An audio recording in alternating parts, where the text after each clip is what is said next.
I arrived in China with the same idea, and to be honest, I had a lot more fun in my first years in India and Africa and South America than I did in China. When I arrived in China, it was pretty tough. As foreigners in 1993, there weren't many foreigners in Beijing then. Actually, the city was pretty much flat. And about half the population it is now, in fact. And as foreigners, we even had our own money.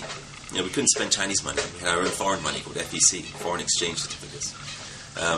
We had to live in special foreign housing.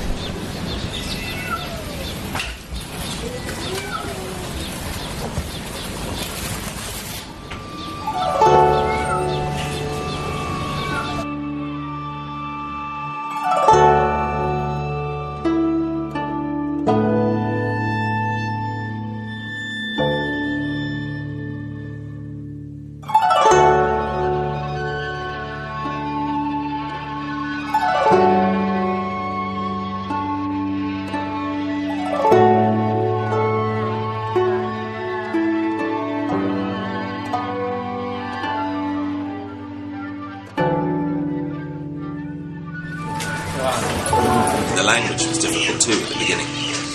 But then after, getting onto the job market here, it was very simple. Very few foreigners, and a massive need for foreigners in terms of teaching English and certain jobs. So I found it really easy to find work. And that was why I stayed originally, because I found it easy to make money. So I used Beijing as a central base for travelling China. I'd make a bit of money here and I'd go travelling around China. And then after living with a Chinese family for about, a year, which was tough because it was illegal in those days. You weren't allowed to live with a Chinese family. I was always getting kicked out.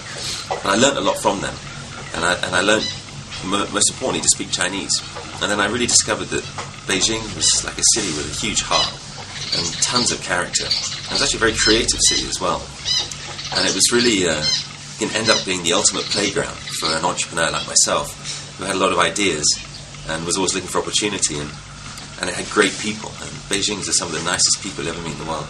Very friendly, very honest, quite pessimistic, can be lazy, actually a lot of the same attributes that I had. And so, that's what really kept me here, was the people, making friends, getting Beijing friends. And, as an expat or as a foreigner, your foreign friends come and go. They come 2 or 3 years and they leave. I've been here 18 years, so I've lost most of my foreign friends. But the friends that keep me here are my Beijing friends, and my neighbours, and the community that I live in. And there's a very strong sense of community, especially here in the Hutongs where I live and work. So, it's important to me, that sense of community, because this is my home. This is where I decided to live. This is where my 4 children are all born here. I met my wife here. This is where my business is. This is my home. So it's important that I have a sense of community and feel like I belong somewhere. And Beijing really does that for me. It's a great place to live.